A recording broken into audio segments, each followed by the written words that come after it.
International is the word that comes to mind when examining the career of Daryl's Joy. He had a British sire, an Asian owner, a New Zealand trainer, and a legacy of success in 3 countries. Daryl's Joy was by Stunning from Ruther, a bloodline that goes back to Hyperion, the 6-time champion British sire. Singaporean businessman Robert Goh named the yearling after his son when the purchase was made at the Trentham Sales in 1968. It was a significant year for New Zealand breds in the Asian market. 20 yearlings were bought by visitors to the Asian Racing Federation conference in Wellington. 19 were winners. The star would be Daryl's Joy.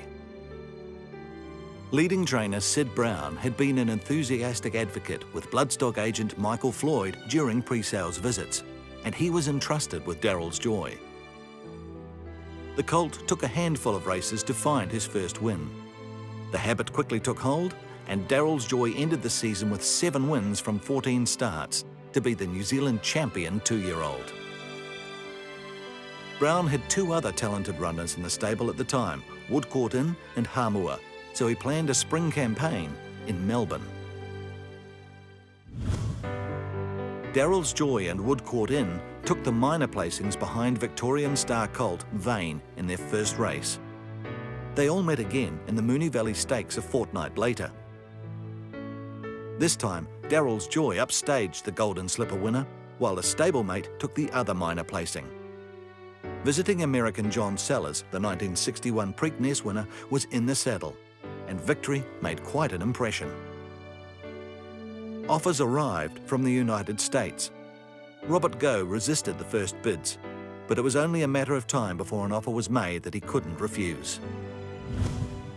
Daryl's Joy gave up too much ground in the Caulfield Guineas and finished second. He made amends in the race known as the Weight for Age Championship of Australasia, the WS Cox Plate. Bill Skelton took Daryl's Joy to the front early and stayed there for a remarkable victory.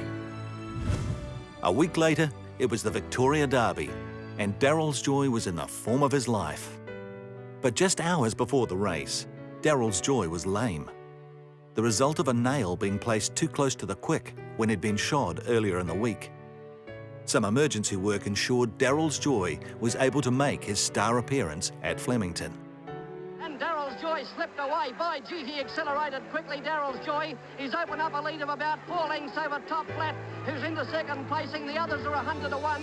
But Daryl's Joy's got an unbeatable lead at the furlong pole. By gee, he's good, this fellow. He's about 4 lengths to Top Flat out after him, but all to no avail. And Daryl's Joy's going to bolt in. Oh, he's a lovely colt, this fellow. He's bolted in Daryl's Joy by 3.5 lengths to Top Flat.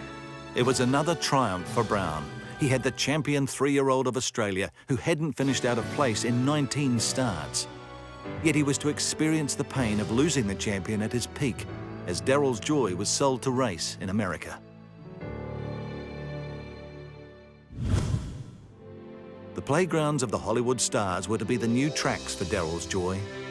He went into the stables of Charlie Whittingham, one of the most acclaimed trainers in US racing history. One of Whittingham's emerging stars at Santa Anita Park was Cougar 2. Daryl's Joy set a course record in beating Cougar 2 in the Group 2 Del Mar Handicap in 1970. He won again in their next meeting the following month in the Group 1 Santa Anita Oak Tree Stakes. Daryl's Joy made it a hat-trick over the future North American Hall of Famer with the San Luis Obispo Handicap in 1971. Daryl's Joy was retired to stud in Florida later that year, with 5 wins from 9 starts in California.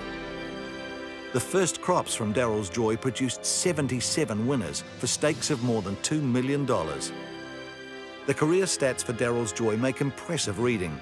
30 starts for 16 wins, 9 seconds and 4 thirds. Only once did Daryl's Joy finish out of the money. Overall, he earned $288,000 in stakes. That these race wins were in 3 countries against top-class performers make his achievements even more remarkable.